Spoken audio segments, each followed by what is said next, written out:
Hi mga mami, good morning. Welcome back again. Bito busy kay ko sa trabaho maong tagsara ko maka-vlog.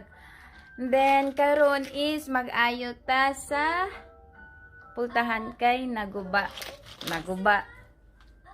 So nagpalit ko karon og pang-fix. So try na ko og ma-fix banin nako. Atong gamito ng atong pagkapanday. Ha. So kaniday ang naguba niya na kani ang naguba.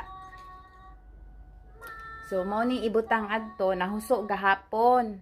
So atong ibalik unya kailangan maniog ka ng pang-fix ba para di na matangtang og balik. So atong sakon. So kani atong gamiton kailangan siya og lock para di na bitaw siya matangtang. So buot ra kog palit ganina sa hardware. Unsay ko makita nga pwede siya ilak. Kay ani man gud siya ilak na. Ani man gud siya ilak. Ani siya ilak. So dapat fit ni siya. So murag mo sigo ni siya mura. Atong suwayan si kat na ta.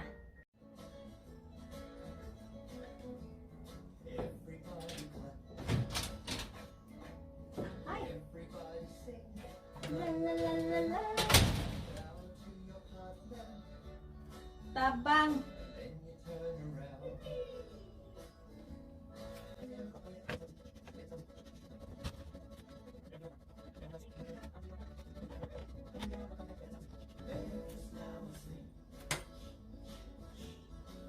Pakit unta mo unsay naguba.